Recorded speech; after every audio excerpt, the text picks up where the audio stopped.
જેના થકી આખું ઘર મહેકતું રહે તેવું લાગણીની વેલ પર ઉગેલું સુંદર પુષ્પ એટલે દીકરી. સવાર પડતા જ જેના ઘરમાં દીકરીના દર્શન થતા હોય ને એવા લોકોને મંદિરમાં જવાની જરૂર નથી સાહેબ. બાપના નસીબથી દીકરી નહીં, પરંતુ દીકરીના નસીબથી બાપ રાજ કરે છે મારા વાલા.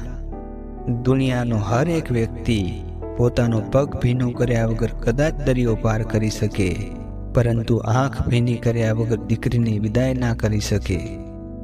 દીકરી જે માંગે લઈ આપો સાહેબ. લગ્ન પછી ચાહે તમે કેટલું પણ આપશો એ એવું જ બોલશે કે આની શું જરૂર હતી પપ્પા.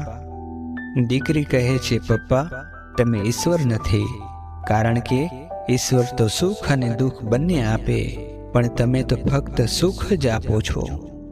એક દીકરી કહે છે કે મને મારા પપ્પા કરતાં પણ સાંજ વધારે ગમે છે, કારણ કે પપ્પા તો ખાલી રમકડા લાવે છે, પણ સાંજ તો મારા પપ્પાને લાવે છે.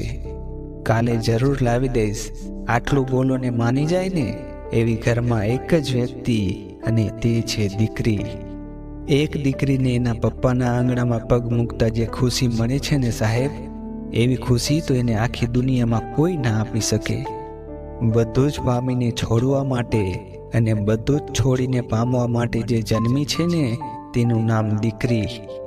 સંસારમાં સૌનો પ્રેમ મળી શકે સાહેબ, પણ બાપના પ્રેમને તોલે ભગવાનનો પ્રેમ પણ ઝાંખવો પડે. અને એટલે જ તો દીકરી કદાચ ભગવાન વિરુદ્ધ સાંભળી લેશે, પરંતુ તેના પિતા વિરુદ્ધ સાંભળી નહીં શકે.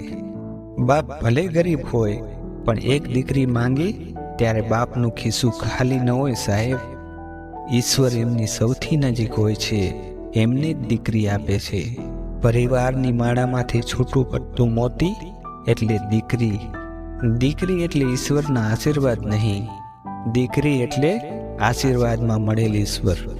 દીકરી એટલે એક વાક્યમાં ઈશ્વરે આપણને કરેલું કન્યાદાન. દીકરી એટલે બાપના શરીરથી બહાર હરતું ફરતું હૃદય. દીકરી આ દુનિયાને આપેલી સૌથી સુંદર ભેટોમાંની એક છે. દીકરો મા બાપને સ્વર્ગમાં લઈ જાય, પણ સ્વર્ગને ઘરે લઈ આવે એ દીકરી સાહેબ.